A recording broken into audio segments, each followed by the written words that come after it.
Our next task is to discuss the notion of improper integrals. Now, we've discussed improper integrals using a horizontal asymptote. Let's suppose the x-axis is a horizontal asymptote. We have a function, let's say, looks something like this, and this is the value a, and we can make sense of this situation by the integral from a to infinity of this function, whatever it is. One of the interpretations would be the area starting at a and receding out the x-axis. And we know how to do this. We know that we take the limit. Anytime you have an infinity in one of these limits of integration, you change this to a limit statement. Typically, if you have the upper limit of integration, I'm going to use b. For the lower limit of integration, I'm going to use a. But b is now receding off to infinity, and the interval becomes a to b. Remember, in this case, a would be let's suppose a is a specific number. Let's just pick something out of the blue sky. Suppose a is equal to 4. This is what you would more likely encounter in an actual problem here. And you would have some function, whatever it works out to be, and then you could compute this, find the antiderivative, substitute the limits of integration, simplify it, and then evaluate the limit. If that limit exists, then that's what the value of this integral is. If that limit is infinity, then we say this integral has no value. One thing I mentioned the other day, if we work this out and this works out to be infinity or negative infinity, then typically what the text will say, and this is what we will say, the integral diverges. So if this integral works out to be either positive infinity or negative infinity, what we will say is the integral diverges. That's going to be our language. Another case is if the limit simply doesn't exist, then we say this integral diverges. It has no value. But we've talked about horizontal asymptotes involved in these improper integrals. We now sort of tilt our head 90 degrees and we say, what happens if we have a vertical asymptote? Suppose this is the picture we're dealing with. Suppose we have a vertical asymptote. And let's say this number, I'm going to pick a number out of the blue sky. Let's suppose that number is 5. And this is the graph of our function, and it recedes up the asymptote, right? It moves up the y-axis. And let's suppose I'm going to say suppose this is 1. Then the question is, what do we mean when we say the integral from 1 to 5 of this function? We have y is f of x. Is it clear what we mean if the interpretation is area under the curve? I think it does sort of make sense what's happening here.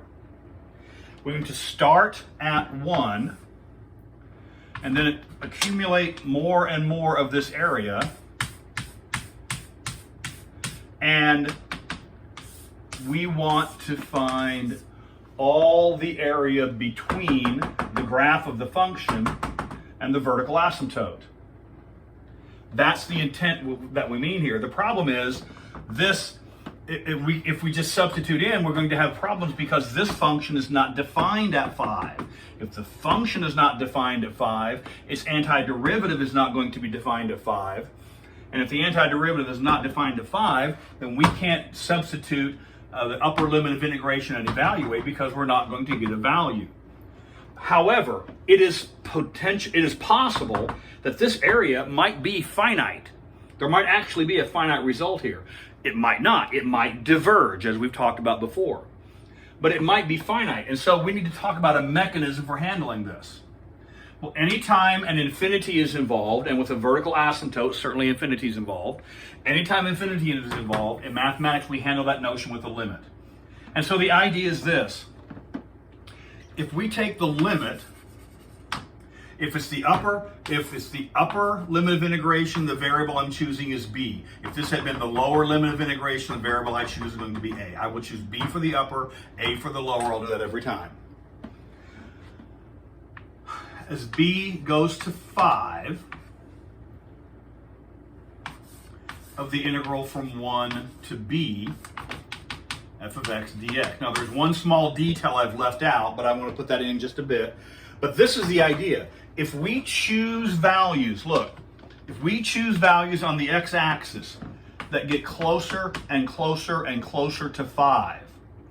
Let me see if I can redraw this picture in a reasonably accurate way. Here's 5, here's 1, here's the graph I had. Start at 1. As we choose upper limits of integration, if I choose the upper limit of integration to be 4.9, then that's going to be an approximation of the total area. If I choose it to be 4.99, I'm going to get a better approximation. If I choose 4.999999, it's going to be a better approximation. As the upper limit of integration gets closer and closer, but not equal to 5, this approximation gets better and better and better. In the limit, the approximation vanishes, and that is what we define. We define this limit to be the value of this integral if it exists. If this works out to be infinity, then we say it diverges. If the limit doesn't exist, we say it diverges. It depends upon the particulars of the function.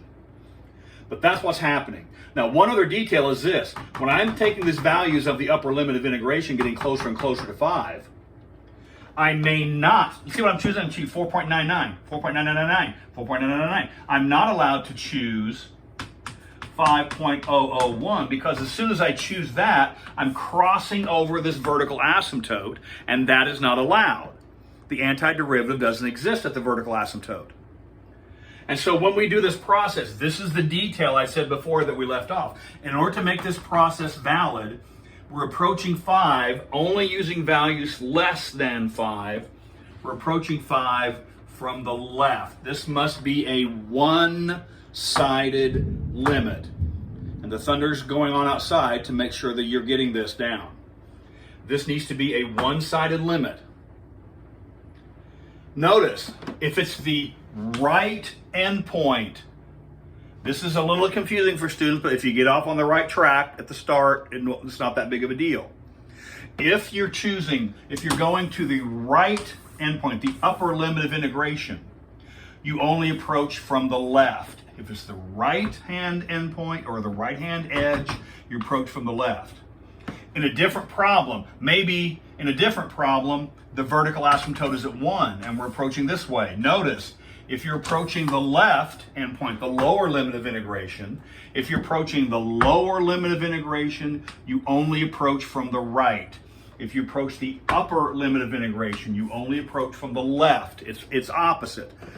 The larger limit of integration, you approach from the left.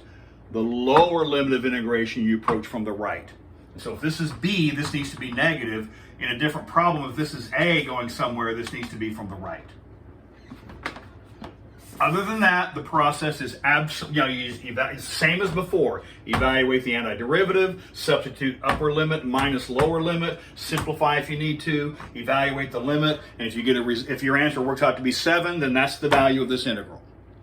If your value works out to be infinity or that limit fails to exist for some reason, then you say the integral diverges.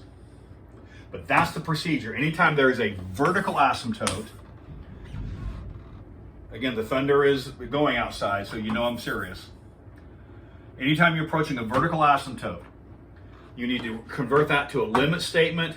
If you're approaching the right endpoint, if the vertical asymptote is the upper limit of integration, you only approach from the left. If the vertical asymptote is the lower limit of integration, then you only approach from the right. And from there, the process is the same. So we'll go through a few examples of this.